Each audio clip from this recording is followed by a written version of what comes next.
আসসালামাইকুম মিস ইরাম রোজা। আসসালামাইকুম।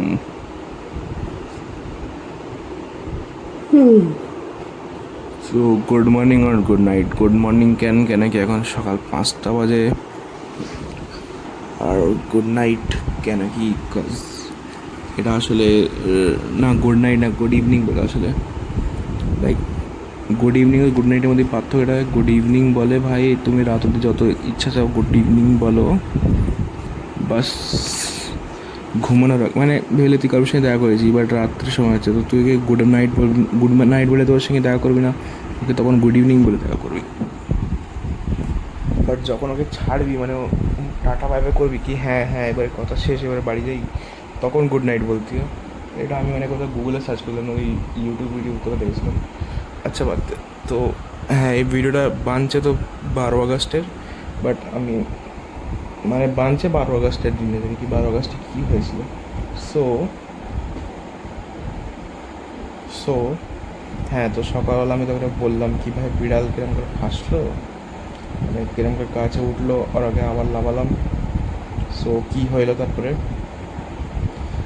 আজকের ভাই তো আমি সুখ শান্তিতে করে গেলাম আমার ওইখানে কোচিং সেন্টার। আজকে ট্রেনে যাওয়ার সময় সিট পেয়ে গেলাম আরামসে, বেশি চিন্তা হয়নি। তো খালি ট্রেন ছিল, সিট পেয়ে গেলাম। কোচিং সেন্টারে রিচ করে একটু গল্প করলাম, মানে একটু ম্যামের সঙ্গে। আমার না মানে কনকের রেজিস্ট্রেশন আগের দিন হয়নি, তো আজকে ও নিজের রেজিস্ট্রেশন করালো, ও নিজের পয়সাটা ভর্তি করলো। অ্যান্ড আমি শুধু গেলাম, আমার ডকুমেন্টস সাবমিট করার কথা ছিল, বাট বাই ডকুমেন্টস আমি প্রিন্ট করাতে ভুলে গেলাম, জেরক্স করাতে ভুলে গেলাম, বলে বাদ দিলাম। ম্যাম বললো পরের দিন আসবে, তো এই জন্য চিন্তা নেই। মেন বড় কথা হচ্ছে কি আসলে পিজি লেওয়া যে কথা ছিল সেটা অ্যাকচুয়ালি ক্যান্সেল। এর পিছনে আমি 3টে কারণ দিচ্ছি। ফার্স্ট অফ অল কারণ হচ্ছে এটা মানে এত মেন কারণ না, বাট এটা একটা কারণ হচ্ছে কি কনক নিজেও পিজি লিখছে না। এবার কিছু লোকরা বলছে মাম্মি আর তুইও আই গেস বলতে পারিস কি আই গেস কনক পিজি লিখছে না বলে তৌফিকও পিজি লিখছে না দেখে দেখে, বাট না আসলে এটা 3 কারণে একটা কারণ হচ্ছে। সেকেন্ড কারণ হচ্ছে আমার নিজের পাপা একটু পিজি নিয়ে এবার একটু আপত্তি করছিল কি এত দূরে একা থাকা ব্যাপার। আর মেনলি একা থাকা না, মেনলি এটা ছিল কি আসলে ওই জায়গাটা আমার বাড়িতে এত দূরে না, মানে একটা সিঙ্গেল ট্রেন ধরে যাওয়া যায়, মানে 1 ঘন্টা টাইম লাগে, বাট ওই তো বাবা বলছিল কি এত সময় নষ্ট মানে পয়সা নষ্ট করে কী লাভ। আর আমিও একটু এগ্রি করছিলাম, আমি শুধু একটু পিজি নেবো, আমার এই নিয়ে প্ল্যান করছিলাম কি সেলফ স্টাডি হবে, একটু একা একা পড়ে নেবো এরকম মানে একটু। বাট এখন আমি ভাবছি কি পিজি আমি একটু পোস্টপোন করি, এখন করলেই পোস্টপোন করি, মানে মেনলি তো আমি ভাবছি করবো না। কেন কি আমার সেকেন্ড রিজন পাপা, আর থার্ড রিজন হচ্ছে কি মানি সেভিং। অ্যাকচুয়ালি আমার ল্যাপটপে যেটা আমি তোকে 2-3 আগে যে ল্যাপটপের ব্যাপারে বলছিলাম কি আমার কোনো এক্সপেকটেশন নেই, বাট আমার মনে হচ্ছে ভাই আমি ল্যাপটপ চাই। তো আমি ভাবছি কি ভাই পিজির পয়সা যে 5,000 টাকা রেন্ট যাওয়ার কথা ছিল, সেই পিজি আমি ক্যান্সেল করলাম। আমি মাম্মিকে এবার বোঝাচ্ছি মাম্মি 5,000 টাকা রেন্ট দাও, তো আমার একটা ল্যাপটপ কেনার ইচ্ছা আছে, তো কিনিয়ে দাও। বিকজ ভাই আমার সত্যি বলছে আমার ল্যাপটপ কেনার একটা ইচ্ছা আছে, মানে পড়াশুনো তো সেকেন্ডারি, কারণ আমি মুখ ফুটে সত্যি বলবো, তোর সঙ্গে সত্যি বলতে পারি, আমি তোর সঙ্গে সত্যি বলি ভাই ভাই কি পড়াশুনো তো আমার হয়ে যাবে ল্যাপটপ ছাড়াও, বাট আমার লাগবে ভাই, আমার লাগবে অ্যাজ পার্সোনাল স্যাটিসফ্যাকশন আমাকে একটু লাগবে। তো হ্যাঁ একটু বাড়ি পয়সার অসুবিধা চলছে, অ্যাজ একটু বিজনেসের ঠান্ডা চলছে, বাট আমি বললাম কি দেখে নাও করে নাও। তো মাম্মি বললো হ্যাঁ ঠিক আছে ঠিক আছে। আগার 15 আগস্টের পরে, তো মাম্মি বলছে 15 আগস্টের পরে বিজনেস আবার ঠিক হয়ে যাবে, মানে ঠিক হওয়ার চান্স বিশাল হাই আছে, হাই সেলস হওয়ার। তো বললাম ঠিক আছে দেখছি, না হলেও কোনো ব্যাপার না, আমি এত ফোর্স করতে যাবো না, আমি শুধু এক আধবার বলবো, এবার হইলি তো ভালো, না হইলি কোনো ব্যাপার না। দেন তারপরে কী হলো, কোথায় ছিলাম আমি, তো কোচিং সেন্টারে এত টাইম পাস হলো, পিজি ক্যান্সেল হলো, তবে কোচিং সেন্টারে ভাই যাওয়ার সময় আমরা একটা এগরোল খেয়েছি, আমি আর কোনো বলছি খিদে পাচ্ছে, দেখছি ভাই সকাল সকাল এগরোল বিক্রি হচ্ছে। আমি বলছি ভাই এটা কি, আমি সকাল সাইডে হয়, কারণ বললাম কিনে আমি কোনো বলছি দেখ এর দাম, ভাই নর্মাল এগরোল থেকে একটা বিশাল পাতলা এগরোল ছিল, আমি বললাম কোনো এর দাম 30-এর নিচেই হবে, কোনো বলছে না না একটু উপরে হবে, বলছে না না 30-এর নিচে হবে, মানে নর্মাল এগরোল 30 টাকা থাকে আর এই এগরোলটা এত পাতলা। খাওয়ার পরে আমি দাম জিজ্ঞেস করছি, দেখছি 40 টাকা। বাহ, এ তো লুটে নিচ্ছে মানে। যাওয়ার সময় কোচিংতে বার হওয়ার সময় আমরা যখন আবার সেই সেম রাস্তায় এলাম, আবার খিদে পাচ্ছে, কনক বলছে কি একটু হালকা খিদে পাচ্ছে, আমি বলছি ঠিক আছে জিজ্ঞেস করি, দেখছি সেখানে চাউমিন পাওয়া যায়। আমার চাউমিনের দাম কত, সেই সেমই দোকানে গেলাম, চাউমিনের দাম কত, বললো 60 টাকা। আমি বলছি ভাই তুমি মাফ করো, ভাই তুমি মাফ করো, তোমার যে দাম। তবে ভিতর দিকে একটা জায়গায় দাঁড়িয়ে কচুরি খেলাম, কচুরি খেয়ে পেট ভরে বাড়ি জন্য বেরোলাম। ট্রেনে আসার সময়ও ট্রেনে আমি সিট পেয়ে গেলাম, মজায় মজায় সিট পেয়ে গেলাম।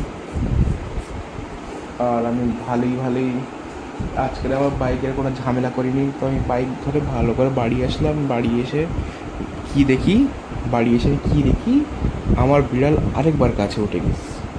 ইয়েস, ও আরেকবার গাছে উঠে গেছে।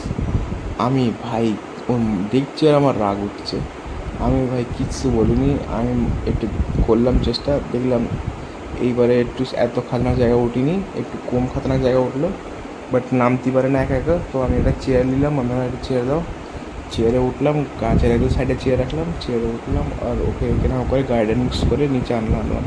তারপরে বিড়াল নিচে আসলো, তারপরে আমি বেশি ঘুমালাম, অনেক ভালোই ঘুমালাম, রেস্ট নিলাম আর ফোন ঘেঁটলাম। আজকে সেরকম কিছু করিনি।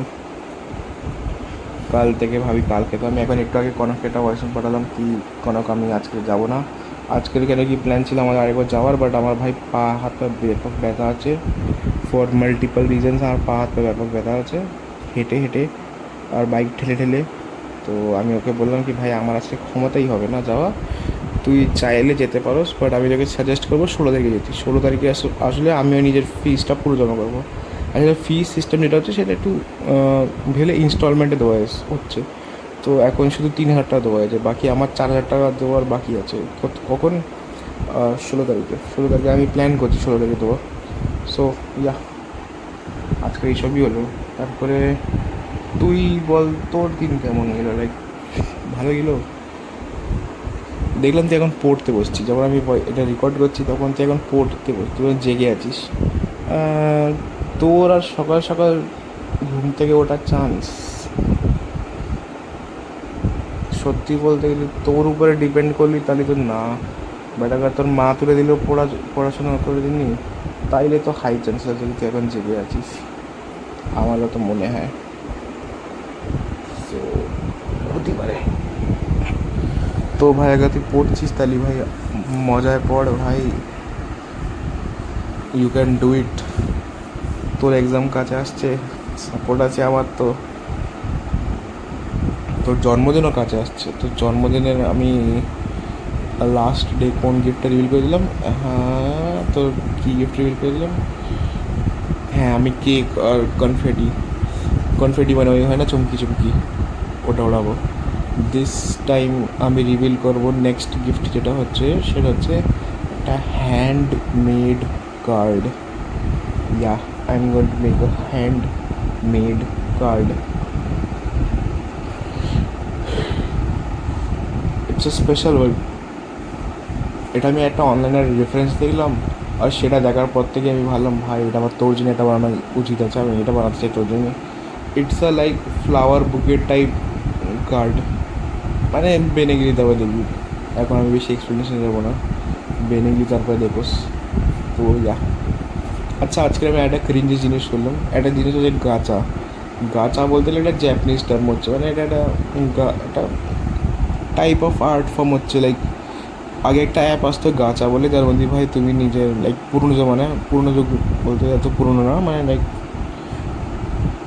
2017, 19, 18 এইসব যুগে একটা অ্যাপ আসতো গাচা লাইফ বলে। তার মধ্যে মানে তুমি ভাই নিজে একটা পার্সোনালাইজ ক্যারেক্টার ডিজাইন করো, আর নিজের কিছু লাইক মাল্টিপল ক্যারেক্টার ডিজাইন করো, অ্যানিমে টাইপ স্টাইল হচ্ছে। তো লাইক নিজের অ্যানিমে বানাও, কাইন্ড অফ ওনাম বানাও, মানে কমপ্লিকেটেড হচ্ছে, বাট পার্সোনালাইজ ক্যারেক্টার। তো ভাই আমি থোর আর আবার বানালাম, তোর আর আমার ক্যারেক্টার্সগুলো বানালাম। ভাই ওর ছবিটা আমি লাস্টে দিকে দেবো, এই ভিডিও লাস্টে বানাবো। ভাই বিশাল বিশাল লজ্জা পাইতেছে ওই ছবি দেখে ভাই। ভাই এটা কী লাইক এত ক্রিঞ্জ, আহারে আল্লাহ গো ভাই, এটা এত ক্রিঞ্জ ভাই, আমি নিজে মরা ইচ্ছা করছে ক্রিঞ্জ দেখে। না ভাই তাহলে বানিয়ে দিলাম না। ওই ফটোর মধ্যে ওয়ান্ডারিং আর আমি কী বানিয়েছি, তো ওর মধ্যে আমি নিজের হাঁটুতে বসে তোকে একটা রিং দিচ্ছি আর তুই আমাকে মারার জন্য হাত তুলছিস, সোজা হাট সালা এখান থেকে। ফানি একটু হালকা ফানি, ঠিক আছে। এবার ঘুম পায় यार, ঘুম পায়। সো আল্লাহ হাফিজ ইরম, আল্লাহ হাফিজ শিবাকি, আল্লাহ হাফিজ পাগল ছাগল। পাগল না ছাগল, তুই পাগল না ছাগল বল, তুই বলেই দি আজকে তুই পাগল না ছাগল। যাই হোক, good night, good morning and most importantly আল্লাহ হাফিজ। ভাই আমারে মাফ কর ভাই, প্লিজ ভাই প্লিজ।